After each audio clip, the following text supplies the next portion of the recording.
All right, today we're taking a deep dive into Poland's regulated gambling market. We're going to treat this as a kind of strategic tour for any operators thinking about setting up shop in Central Europe. You see, Poland is a massive player on the map, but it comes with a rulebook that is, well, very specific. Let's get right into it. And that right there is the big question, isn't it? On one hand, you've got this huge tech-savvy population of nearly 38 million people. But on the other hand, the road to reaching them is surrounded by some of the strictest regulations you'll find anywhere in Europe. So is the prize worth the pain? To answer that, you really have to understand how those walls got built in the first place. So our first stop is going to be a little trip back in time. Because honestly, to make any sense of the market today, you have to get why the rules are the way they are. And it all comes down to one single event that completely shaped its DNA, a massive political scandal. This quote really says it all. Back in 2009, a huge corruption scandal, nicknamed Blackjack Gate, just blew the industry apart. And the government's reaction? It wasn't just to tweak the rules, it was to lock the whole market down. And they did it fast. We're talking weeks. This wasn't a slow, careful change, it was a rapid-fire crackdown. And it explains everything about the cautious, control-first environment that operators have to deal with now. Now, if you look at this timeline, you can see the exact moment everything changed. After World War II, gambling was a no-go. Then, after 1989, things slowly started to open up. But 2009, that's the pivot point. Blackjack Gate directly led to that November 2009 Gambling Act, which slammed the door on private online casinos and created a state-run monopoly. And everything since then, from the 2017 changes to the new unit in 2023, has just been about tightening that grip.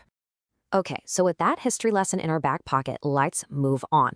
It's time to meet the gatekeepers and get a handle on the actual rules of the road. Because if you want to operate in Poland, you've got to know who's in charge and exactly what they're looking for. And here's the most crucial piece of the puzzle. The market is split right down the middle. The state-owned company, Totalizator Sportowy, has a complete and total monopoly on all online casino games and lotteries.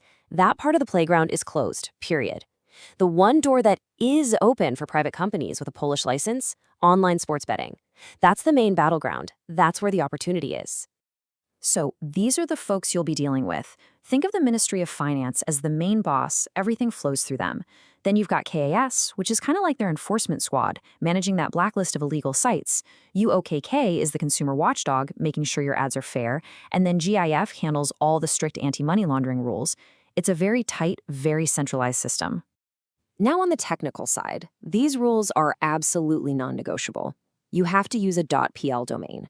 Your servers have to be located either in Poland or another country in the European Economic Area.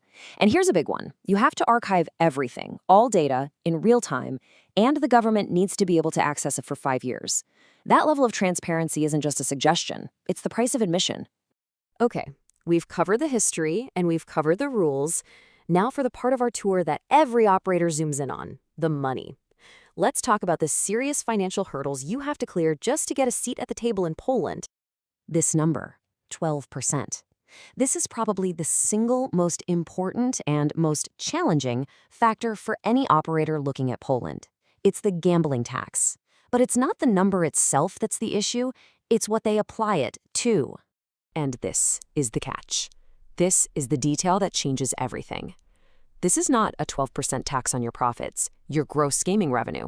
No, it's a 12% tax on turnover, on the total amount of money staked by your players, every single zloty.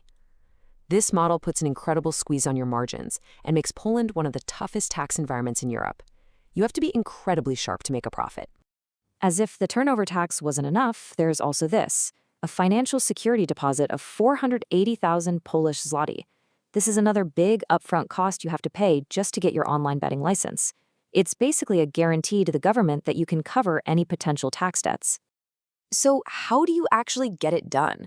Well, the process is pretty straightforward, but strict. You have to submit your application, and it has to be entirely in Polish to the Ministry of Finance. You prove all your tech is compliant, you wait for them to review it, you pay that big security deposit, and then you can register your domain. Having local legal help here isn't just a good idea, it's pretty much essential. All right, we've seen the history, the rules, and the costs. For the final stop on our tour, let's pull everything together. It's time to weigh the pros against the cons and ask that big question again. Is the potential of the Polish market enough to justify tackling all these challenges?